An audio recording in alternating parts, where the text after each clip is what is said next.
Secretaría de Educación Pública, Gobierno de la República.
Muy buenos días, señora directora, señor director. Muy buenos días a las maestras, a los maestros, a los padres de familia y a las madres de familia que nos acompañan. Me da mucho gusto que podamos tener este espacio, aunque sea breve, pero para poder platicar. Como lo dije hace un momento en el patio, estoy recorriendo el país y estoy recorriendo sus escuelas. Yo no quiero ser un secretario que se quede simplemente con el reporte, como lo decía hace un momento, de mis colaboradores de qué pasa en las escuelas. Yo quiero estar en las escuelas, quiero conocer su realidad, quiero conocer a sus maestras y a sus maestros, escucharlos, entender cuáles son los retos que enfrentan y cómo podemos caminar juntos. A lo mejor en algunos temas podemos coincidir, en otros tal vez no coincidamos y se vale, pero lo importante es escucharnos.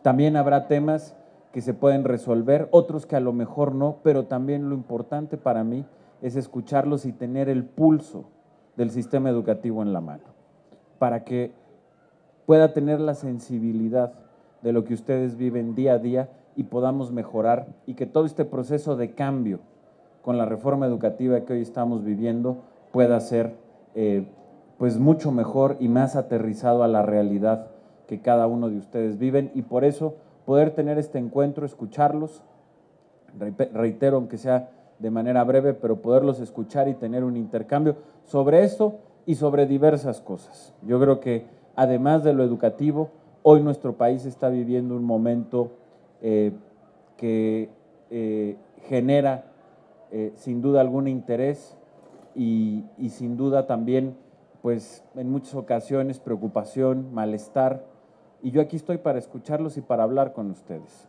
Próximamente, el próximo viernes, habrá cambio de gobierno en Estados Unidos, ustedes lo saben, y yo lo decía hace un momento, si tenemos una educación de calidad, vamos a poder enfrentar como país cualquier coyuntura, y eso es importante. Pero sin duda, como país vamos a estar enfrentando también una coyuntura importante, y es parte de lo que también podremos hablar y cómo desde aquí podemos caminar juntos para enfrentar los retos que tenemos como país. Está también, y déjenme hablarlo y decirlo abiertamente, y sé que esto causa mucho enojo a ustedes seguramente y a la mayoría de los ciudadanos, que tiene que ver con el incremento del precio en la gasolina, que se deriva de la liberalización del precio de la gasolina. Y creo que son temas que, si ustedes quieren, se pueden hablar. La razón de haber tomado una decisión tan difícil como esa es que subsidiar la gasolina, es decir, utilizar recursos públicos para tener un precio artificialmente bajo de la gasolina, era una muy mala idea, que durante mucho tiempo y durante muchos años le costó, y por ejemplo le costó a la educación. Se tomaba dinero público para que el precio real fuera más barato, pagándolo de dinero público, y eso quitó recursos a la educación. Y por eso, desde mi punto de vista, aunque sea complicado, aunque sea doloroso, aunque sea difícil, esta es una buena decisión, porque estamos dejando de tomar recursos públicos para tener un precio artificialmente bajo de la gasolina, y eso va a ayudar a la educación. En un momento como en el que estamos viviendo hoy, fíjense, el subsidio, es decir, los recursos públicos que se tomaban para tener un precio bajo de la gasolina. ¿Qué significa esto? Que tenía un precio marcado por el precio del petróleo y por sus costos, y para tenerlo más bajo tomábamos 200,000 millones de pesos del presupuesto para poderlo mantener artificialmente bajo. 200,000 millones de pesos. ¿Qué se puede hacer con 200,000 millones de pesos? Déjenme ponerles algún ejemplo. La nómina magisterial, es decir, el sueldo de las maestras y de los maestros de todo México, del 1,200,000 de educación básica, tiene un costo, es una inversión anual de 365,000 millones de pesos. Es decir, 200,000 millones de pesos es más de la mitad del sueldo de todas las maestras y los maestros de México. El programa de Escuelas al 100, con el que se pudo invertir algo para mejorar la infraestructura de esta escuela, es una inversión de 50,000 millones de pesos. Y estos son 200,000 millones de pesos. De no haber tomado esta decisión, de no haberse liberalizado el precio de la gasolina y dejar de subsidiar estos 200,000 millones de pesos, muchas obras, como la de esta escuela, o, porque esta se hizo antes, pero inversiones similares a las de esta escuela no hubieran podido llegar. Incluso a lo mejor nos hubiéramos visto en circunstancias de tener que cerrar escuelas, y eso hubiera sido inaceptable para el país. Y por eso yo sé que es una decisión difícil, que entiendo el enojo, pero también es importante platicarla. Y a mí me gusta escucharlos y dar la cara también para explicar las razones. Se pueden compartir, pero hay una razón y yo quiero el día de hoy que lo podamos discutir, que lo podamos platicar. Esto, por supuesto, más los temas que tienen que ver con la educación, con la reforma educativa, los temas concretos de su escuela, y que ustedes me platiquen cómo se sienten y qué podemos hacer para caminar de mejor manera juntos. Les reitero, mi objetivo, no siempre podremos estar de acuerdo, en algunas cosas sí, tal vez en otras no. No siempre, y lo digo con sinceridad, podré resolver todos los problemas que me planteen, pero lo que sí quiero, y ese es el esfuerzo que estoy haciendo en todo el país, es recorrer las escuelas, conocer a los maestros y escucharlos. Y tener un pulso yo directo de qué es lo que sucede en el sistema educativo y de qué es lo que sucede en el país y de cuáles son los temas que hay que platicar, que hay que enfrentar, que hay que discutir y que hay que debatir. Y por eso me da mucho gusto estar aquí con ustedes, les agradezco que me hayan abierto las puertas de su escuela y estoy a sus órdenes. Muchas gracias.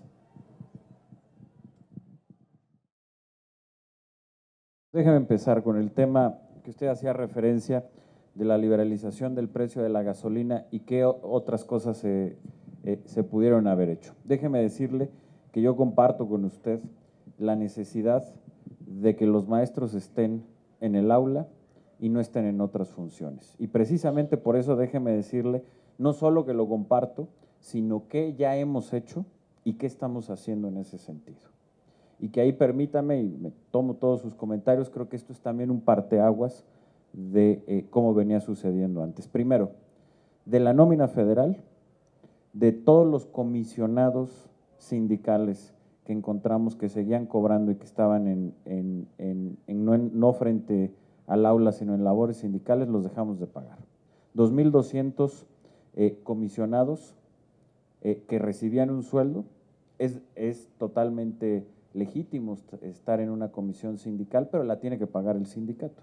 No se puede pagar con el sueldo de los maestros, porque ese exactamente se dejó de pagar. Aquí en la Ciudad de México, y Luis Ignacio podrá dar una explicación más detallada que la mía, pero regresamos, ¿cuántas? ¿14,000? ¿Cuántas fueron? 12,600 plazas, 5,700 personas. Que estaban precisamente en labores administrativas o en alguna otra que era ajena a la educación y que se regresaron como plazas a las escuelas de la Ciudad de México. Eso nos ha permitido en la Ciudad de México ir a la vanguardia respecto a otros estados en ir teniendo plantillas completas, que sé que es muy importante y que es una demanda. Entonces, ¿fueron cuántas? 12,700 plazas. 12,700 plazas, más de 5,600 personas. 5,600 personas, que efectivamente estaban en otro lado y que hoy ya están en el aula. Cuando hablo de los comisionados sindicales, estoy hablando de quienes legítimamente están en una función sindical, pero lo que no era válido es que se siguiera pagando con dinero público la comisión sindical la tiene que pagar el sindicato y no de la nómina magisterial. Cuando termina la comisión sindical, regresan a su puesto y no tienen ningún problema. Pero entonces, pagar eso, efectivamente, como usted lo señaló, pues no era debido. Era de alguna manera un acto de corrupción. Terminamos con él. Y acá, en el caso de la Ciudad de México, estas más de 12,500 plazas son plazas que estaban en trabajo administrativo, burocrático de la Administración de Servicios Federales de la Ciudad de México y que hoy hemos regresado. Entonces, y aquí déjame decir, se le estoy platicando no planes ni ideas, sino cosas que ya sucedieron. Ahora, ¿qué más? Porque no es suficiente y ahora sí le voy a platicar lo que estamos haciendo, que todavía no se ha concretado, pero que va exactamente en la misma dirección de estas dos acciones que ya son un hecho. Estamos haciendo en todas las entidades del país, estamos haciendo una auditoría a la nómina. ¿Para qué? Para saber cuántos maestros estamos pagando y cuántos realmente están frente a grupo. Y aquellos que estamos pagando y que no están frente a grupo, pues localizar dónde están y regresar esas plazas para que estén frente a la escuela.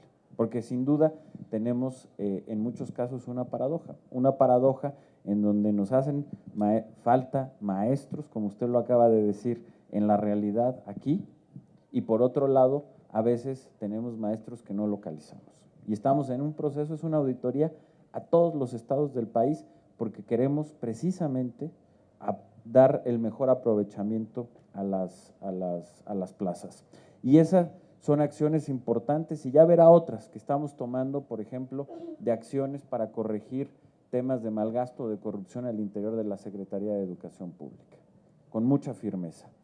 Pero eso me regresa al tema anterior porque no lo quiero evadir y sé que podemos no coincidir, pero déjeme insistir en este tema. Cuando un país quiere mantener artificialmente bajo el precio de la gasolina, que es lo que pasaba en México, lo tiene que tomar de recursos públicos. 200,000 millones de pesos es lo que se tomaba para que la gasolina tuviera un precio artificialmente bajo. Eso, al final del día, termina siendo insostenible. Más allá de estas otras acciones que también se tienen que tomar, es una muy mala idea de política pública que tomemos dinero público que puede ir a escuelas o que puede ir a hospitales, o que como en un caso como el de ahorita, nos permite ya no recortar para que la gasolina sea más barata. No hace ningún sentido, casi ya ningún otro país del mundo subsidia la gasolina.